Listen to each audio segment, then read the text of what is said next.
janji untuk kita petik 1-2 ayat Quran yang mana kita akan kupas lingkungan 10-15 minit setiap Isnin pagi dan juga Jumaat pagi. Kenapa Isnin pagi 8.30 dan Jumaat pagi 8.30? Sebab Isnin dan Jumaat kebanyakan negeri dekat Malaysia ni adalah hari pertama minggu bekerja dan hari terakhir minggu bekerja. Semoga-moga dengan kita buat tadabbur kontok ni, kita boleh mulakan minggu bekerja, hari bekerja kita dan juga hari bercuti kita dengan sedikit tadabbur kontok. Tapi kebanyakan negeri cuti hari ni kan. Hari ni hari keputeraan Tuanku Yang di-Pertuan Agong. Hari ni Maulid Tuanku Agong. So tak boleh tu, dah cuti lah tuan-tuan. Baik tuan-tuan, hari ini kita masih lagi bercakap tentang tema ilmu. So jom kita recall sekejap apa yang telah kita study tentang tema ilmu sebelum ini. Bismillah. Pertama, berilmu adalah proses untuk memanfaatkan akal. Kedua, ilmu akan bawa kepada gerun terhadap Allah Subhanahu Wa Taala. Yang ketiga, berilmu membentuk akhlak sekaligus angkat darjat diri. Yang keempat, ilmu datang dengan pembacaan, diikat dengan catatan. Yang kelima, ilmu datang dengan bertanya lepas membaca. 6, ilmu datang dengan diam dengar, tumpu menghayati. Yang ketujuh, orang bodoh dia tidak diam mendengar. Yang ke-8, orang bodoh banyak cakap, orang bodoh banyak jawab. Yang ke-9, orang bodoh berhujah kosong, berperangai lekeh. Yang ke-10, orang bodoh dia letak kepala dia dekat bawah. Wallahu alam. Hari ni tadabbur yang berikutnya, kelas yang ke-11 untuk tema ilmu, kita nak bicara daripada surah Al-Baqarah. InsyaAllah kita semak surah Al-Baqarah, surah yang kedua, ayat 78 dan 79. Dua ayat. Al-Baqarah 78 dan 79. Baik. Al-Baqarah 78 dan 79, kita nak fokus pada bahagian ilmunya. Ayat ini bercakap tentang ahli kitab Yahudi. Ayat ini dari segi audien utamanya adalah ahli kitab Yahudi. Apa yang Allah sebutkan terhadap ahli kitab Yahudi? Wa minhum ummiyun. Dari kalangan mereka ada pecahan lain. Dari kalangan orang Yahudi ni, ahli kitab Yahudi, ada pecahan lain. Wa minhum ummiyun. Ummi maksudnya ummi daripada perkataan ummiyun daripada perkataan ummi. Ummi maksudnya tak reti tulis, tak reti baca. Tapi tuan-tuan, buta huruf lah. Ummi ni maksudnya buta huruf. Tapi tuan-tuan, buta huruf yang dimaksudkan dekat sini bukan tak reti tulis, bukan tak reti baca. Buta huruf yang dimaksudkan di sini, ingat tuan-tuan, saya nak fokus pada isu ilmu. Buta huruf, tidak buta huruf, celik huruf. Celik huruf ni kita boleh sebut sebagai berilmu. Celik huruf of course lebih berilmu daripada orang yang buta huruf, sekurang-kurangnya dalam bab menulis dan membaca tu. Ayat ini Allah memanggil satu kelompok manusia, satu pecahan dari Yahudi sebagai ummi, buta huruf. Tapi mereka ni buta huruf bukan kerana mereka tak reti tulis, tak reti baca. Tapi sebab apa? Tuan-tuan, ini kenapa Allah sebut mereka sebagai buta huruf. Wa minhum ummiyuna. Sebahagian pecahan Yahudi ni adalah orang-orang buta huruf. Ummi. Apa buta hurufnya? La ya'lamuna al-kitab illa amani wa inhum illa yazunnun. Tidak mereka tahu tentang kitab melainkan sekadar amani, berangan-angan sahaja. Wa inhum illa yazunnun. Mereka tak lebih dari sekadar bersangka-sangkaan sahaja. Mereka hanya berangan-angan tentang kandungan kitab, dan mereka ini hanya bersangka-sangka tentang kandungan kitab. So, kenapa mereka ini ummi, buta huruf? Mereka tak tahu tentang kitab mereka Taurat, melainkan sekadar amani, bersangka-sangka, berangan-angan. Kalau macam ni kot, kalau buat macam ni kot, berangan-angan tentang kandungan kitab. Yazunnun wa inhum illa yazunnun. Dan mereka tak lebih bersangka-sangka sahaja tentang Alkitab. Aku rasa Quran cakap macam ni. Aku rasa Taurat cakap macam ni. Aku rasa mereka bersangka-sangka sahaja. Maka sekarang saya tanya tuan-tuan, dua perkataan, berangan-angan tentang kandungan kitab dan mereka bersangka-sangka tentang kandungan kitab. Adakah orang yang Dia hanya berangan-angan dan bersangka-sangka tentang kandungan kita. Kita panggil orang berilmu. Adakah kita panggil orang berilmu? Tuan, saya bagi contoh. Apa maksud berangan-angan tentang kandungan kita? Dia berangan-angan, contohnya, ush, kalau aku khatam baca 30 juzuk, lepas tu aku baca 30 juzuk ni sebulan sekali aku khatam. Masuk syurga ni. Tuan-tuan, itu berangan-angan tentang kandungan kita. Itu berangan-angan tentang kandungan kita. Ataupun mereka bersangka-sangka tentang kandungan kita. Mereka akan sebut, kata, kenapa kau jumpa? Pasal apa? Sebab Quran suruh. Dia bersangka-sangka bahawa arahan sebegitu ada dalam Al-Quran. Dia pun beritahu, kata, tak boleh makan guna chopstick. Pasal apa? Sebab Quran tak bagi. Haram tau. Tuan-tuan, bermudah-mudah saja dia sebut Quran tak bagi makan dengan chopstick. Padahal mana ayatnya? Ayatnya tak ada. Mana ada ayat Quran yang suruh pakai jubah? Mana ada ayat Quran yang larang makan dengan chopstick? Tapi ada orang yang lajak lidah dia daripada ilmu. Lajak lidah daripada ilmu, itu istilah saya. Lajak lidah dia, laju lidah dia daripada ilmu. Dia akan bersangka-sangkaan tentang kandungan kitab. Dia akan sebut, kata, pakai jubah, Quran suruh. Jangan pakai chopstick, Quran larang. Aku rasa harta pusaka ni boleh bagi sama banyak lelaki perempuan. Pasal apa? Sebab Quran bagi. Perkataan-perkataan begitu aku ni. Jangan kurang hidung kalau puasa. Pasal apa? Batal. Pasal apa batal? Quran kata batal. Kalau jumpa orang soleh kena cium kaki. Pasal apa? Quran suruh. Tuan-tuan, suka-suka hati dia pergi tempel perkataan Quran kat situ. Kenapa dia sebut begitu? Sebab yazunun, dia bersangka-sangka tentang kandungan kitab. Of course saya guna perkataan Quran sebab saya nak reflect dengan tuan-tuan dan saya. Kalau Yahudi dulu dia bersangka-sangka tentang kitab mereka, kitab Yahudi mereka. Lalu Allah panggil orang begini sebagai ummi, buta huruf. So sekarang siapa buta huruf, tuan-tuan? Buta huruf adalah dari sudut pandang Quran ni, siapa buta huruf? Buta huruf adalah orang-orang yang dia tak kisah untuk ambil tahu pun kandungan kitab. Dia tak baca pun kandungan kitab. Kitabnya ada, dia simpan dekat rak.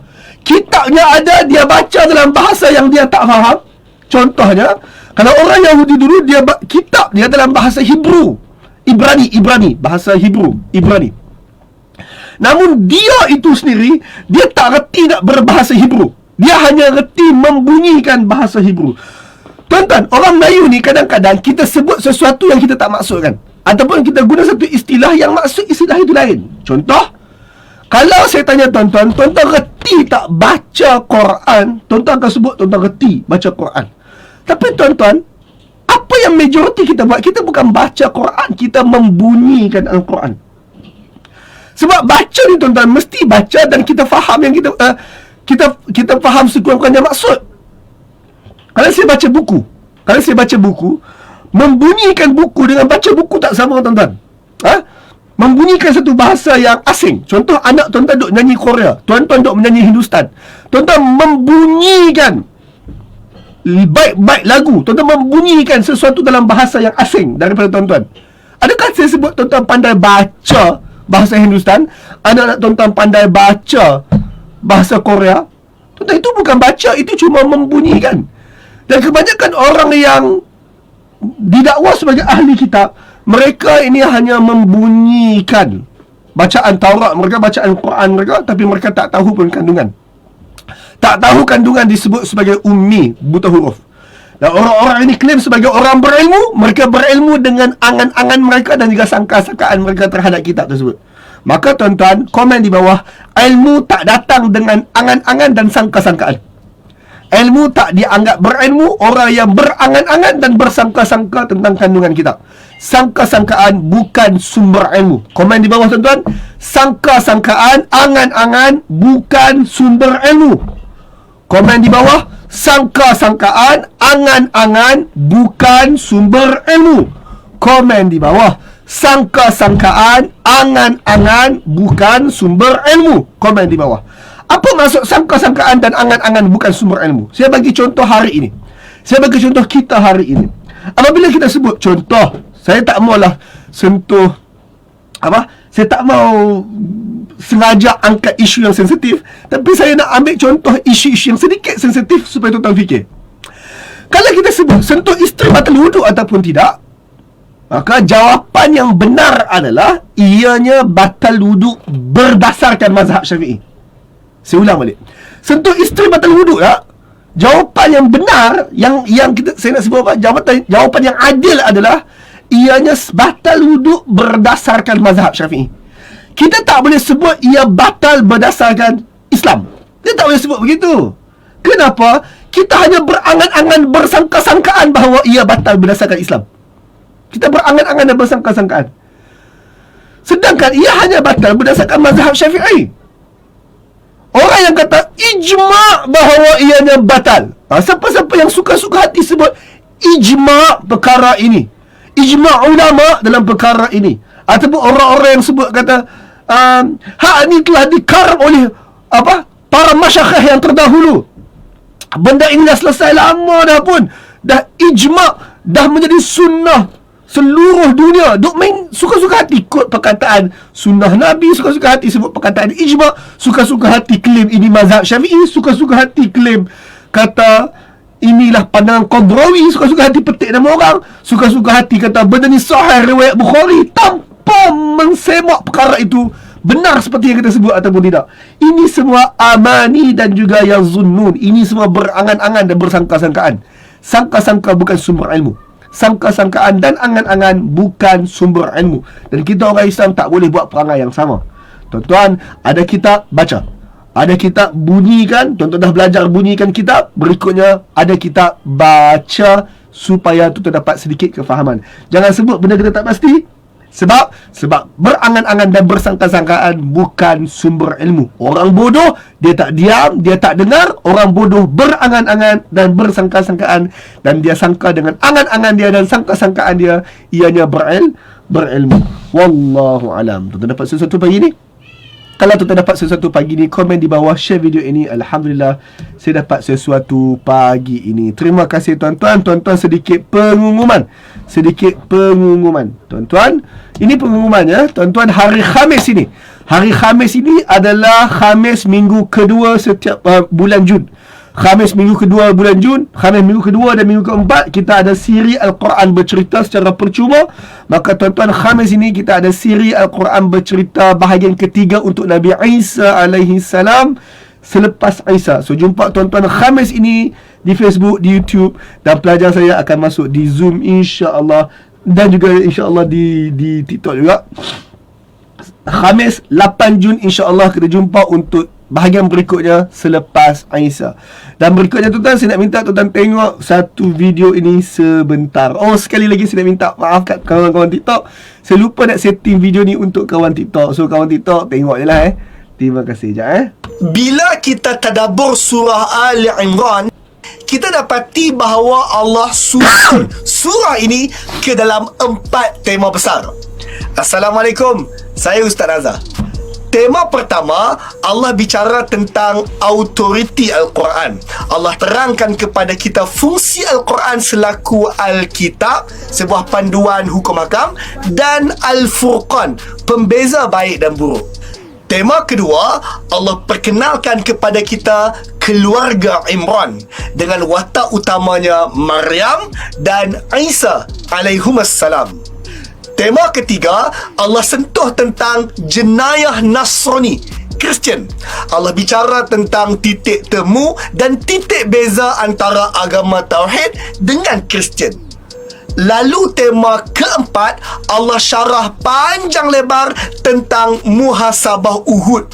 Allah ajar kita do's and don'ts dengan menjadikan peristiwa Uhud sebagai study case. Proses tadabbur akan memahamkan kita apa relevannya dan apa mukjizatnya 4 tema besar ini dirangkumkan dalam satu surah yang sama. Misi Khatam Ali Imran, siri kelas setiap Jumaat dengan tujuan untuk kita sama-sama khatam dan faham seluruh surah Ali Imran. Klik link di bawah.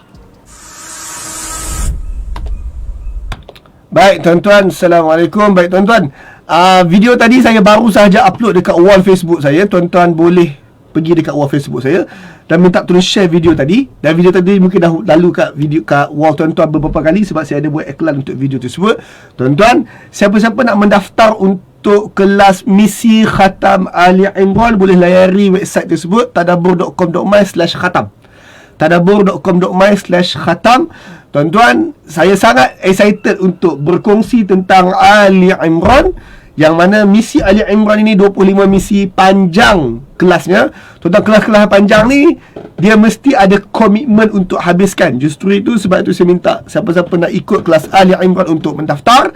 Dan bila tuan-tuan daftar, tuan-tuan boleh ikut kelas Ali Imran daripada awal sampai habis dengan komitmen. Dua-dua pihak bagi komitmen. Saya komitmen untuk menyediakan bahan dan mengajar. Tuan-tuan komitmen masa tuan-tuan untuk ikuti 25 siri tersebut. Jadi tuan-tuan, saya nak minta pergi dekat wall saya sekarang, share video ini kepada kawan-kawan, tag kawan-kawan lain ada dekat wall Facebook saya sekarang. Dan bagi yang berminat untuk ikuti, daftar di tadabbur.com.my/khatam, insya-Allah. Terima kasih tuan-tuan. Tuan-tuan, siri Tadabbur Kontak pagi ni adalah siri percuma. Siapa nak sumbang ke akaun bank yang tertera. Terima kasih tuan-tuan. Assalamualaikum warahmatullahi wabarakatuh. Alhamdulillah, terima kasih tuan-puan kerana ikuti perkongsian tadi sehingga penghujungnya. Alhamdulillah.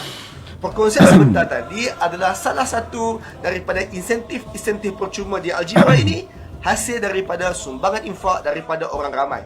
Seandainya anda ingin turut sama menyumbang, maka salurkan sumbangan anda ke akaun bank yang tertera. InsyaAllah. Semoga Allah ganti dengan yang lebih baik. Assalamualaikum.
Alhamdulillah, terima kasih tuan-puan kerana ikuti perkongsian tadi sehingga penghujungnya. Alhamdulillah. Perkongsian sebentar tadi adalah salah satu daripada insentif percuma di Algebra ini, hasil daripada sumbangan infak daripada orang ramai. Seandainya anda ingin turut sama menyumbang, maka salurkan sumbangan anda ke akaun bank yang tertera. InsyaAllah, semoga Allah ganti dengan yang lebih baik. Assalamualaikum.